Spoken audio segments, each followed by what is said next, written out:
Well, pro-Palestinian protests on college campuses nationwide showing no signs of slowing down, despite repeated efforts to shut them down. At UCLA, fights broke out between Palestinian supporters and pro-Israeli activists when a barrier meant to keep them apart was breached. Demonstrators on at least 22 campuses have been arrested so far. We have team coverage of the demonstrations. CBS News correspondent Tom Hanson is at Columbia University. But we are going to begin with CBS News Los Angeles reporter Tina Patel. She is outside of UCLA this morning. Tina, what's happening right now there? Well, there is security been increased here on this campus because of the problems that we saw here yesterday. There is still that pro-Palestinian encampment just down from where we are. In fact, it has grown since it was first set up on Thursday. There's now a few dozen tents that are here, and UCLA, for the most part, is allowing them to camp out here. It's a group of both students and outsiders. They say this is a public university. They believe in freedom of speech, so they're allowing the camp to be here as long as it doesn't interfere with any university activities, as long as students are able to get around.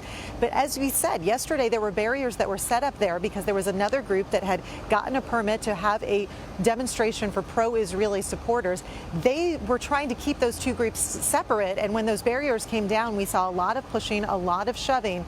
Now, UCLA police tell us they did not make any arrests, but it did get heated, and that's why they have now increased the security, keeping an eye on things. Again, the pro-Palestinian supporters, they say they are going to stay here. They're going to continue to have their demonstration as long as they're able to. We don't know if there are other groups, pro-Israeli groups, that are going to plan other demonstrations, but that is what campus security is really trying to juggle, that balance between freedom of expression but also keeping everyone safe. Indeed. Tina, thank you very much.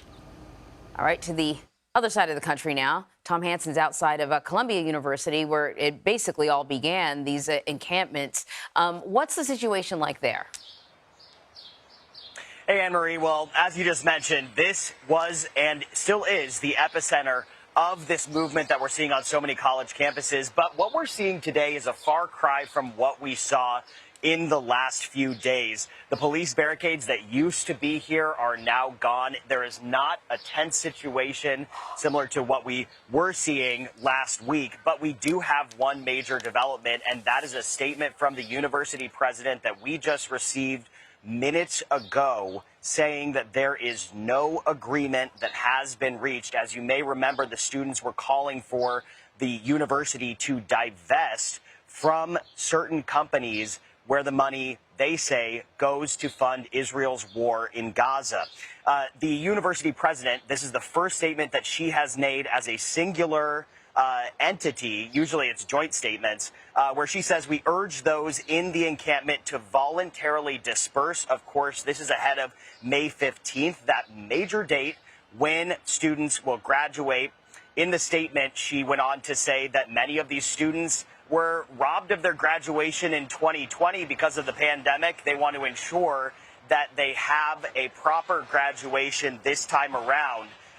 And also, I should note that the statement goes on to say after the commencement, students will have to apply to protest on campus, which will be a 2-day process. The statement also says while the university will not divest from Israel, the university offered to develop an expedited timeline for review of new proposals from the students. So, of course, this is the first major development that we've seen in a number of days. And once we can get onto campus later this afternoon, we will certainly be asking students themselves what they think about this statement. Anne-Marie? All right, Tom, looking forward to hearing from you later on. Thank you so much.